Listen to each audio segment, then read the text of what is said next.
Hello everyone, this is Mariel Weiss with Remax Realty Group, and I wanted to go over the process of selling one house and buying another at the same time. You know, at some point in your life you may be faced with either the need or the desire to do this, and for most people, because our money is wrapped up in our houses, you know, it has to happen back to back. We don't have the money to purchase the next house outright or to carry financing on both. So, you know, if you do, that's fantastic. This really wouldn't apply to you. But if you're like most Americans, you know, you're faced with this conundrum of how do you sell one house and purchase the next when all of your cash is tied up in the first house? The answer is you have to do this very carefully.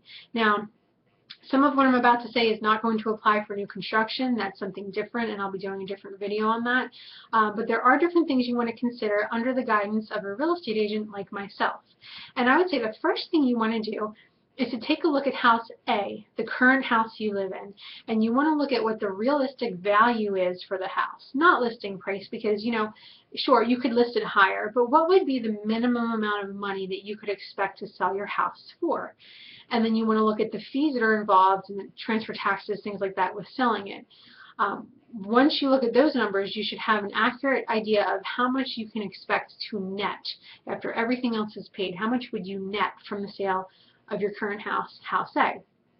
From there, you want to consider what you want in your next house, house B. And you may even have, you know, a sample property that you can give your real estate agent and say, here, this is what I'm looking for, something like this, in this price range, in this area, with these taxes, blah, blah, blah. Your realtor can then look at that property and give you an estimate of how much that would cost you on a monthly basis and at closing based on how much you're bringing from house A. And as long as the numbers are in line with what you're comfortable with and what you'd be approved for, then I would say go ahead and move forward with a plan to market and sell your current house, and then, you know, look at new houses. Of course, the ideal would be that you'd sell your current house first, and then put an offer on your new home B. But I have another video about how to get around that.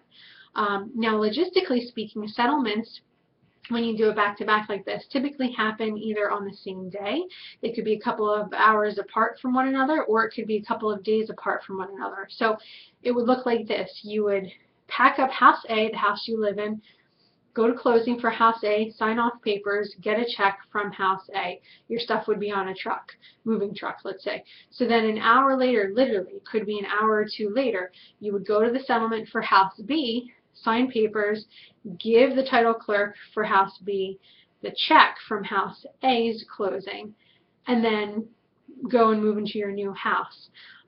Anything left over that you haven't used, so let's just say you netted more from the sale of house A, and you're not going to put it all down on the next house, they'll give you a check back for the difference that day.